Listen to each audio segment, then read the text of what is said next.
Welcome back viewers. நாம் TNPSC and competitive எக்ஸாம்ஸில் botany மற்றும் சுவாலஜி சம்மந்தமாக ப்ரீவியஸ் இயர்ஸில் என்னென்ன கொஸ்டின்ஸ்லாம் கேட்டிருக்காங்க, அதுக்குரிய சரியான ஆன்சர்ஸ் என்ன அப்படின்னு வித் சரியான மீனிங்ஸ் அண்ட் ரெஃபரன்ஸோடு பார்த்துட்ருக்கோம். அந்த வகையில் இன்றைக்கி நம்ம என்ன கொஸ்டின் பார்க்க போகிறோம்னு பார்த்தீங்கன்னா, disease astigmatism is concerned with அப்படின்னு சொல்லியிருக்காங்க. ஃபஸ்ட்டு நம்ம அந்த ஆஸ்டிக்மேட்டிசம்னா என்னன்னு தெரிஞ்சுக்கணும் இல்லையா? இதை இன்பெர்ஃபெக்ஷன் இன் த கர்வேச்சர் அப்படின்னு சொல்கிறாங்க.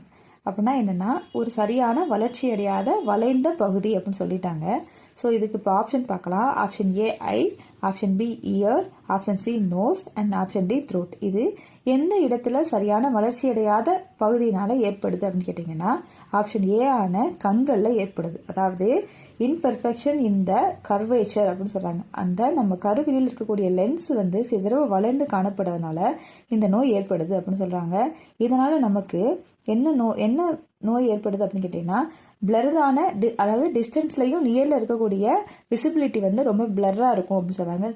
தெளிவாக பார்க்க முடியாது, சரியாக தெரியாத தன்மை ஏற்படும் அப்படின்னு சொல்கிறாங்க. So a disease astigmatism is concerned with அப்படின்னு கேட்டிங்கன்னா, அதுக்கு ஆப்ஷன் ஏ ஐ அப்படிங்கிறது தான் சரியான ஆன்சர். இந்த வீடியோ உங்களுக்கு பிடிச்சிருந்துச்சு அப்படின்னா லைக் பண்ணுங்கள், ஷேர் பண்ணுங்கள், கமெண்ட் பண்ணுங்கள். நம்ம சேனல் உங்களுக்கு யூஸ்ஃபுல்லாக இருந்துச்சு அப்படின்னா கண்டிப்பாக நம்ம சேனலை சப்ஸ்கிரைப் பண்ணிக்கோங்க. தேங்க்ஸ் ஃபார் வாட்சிங்.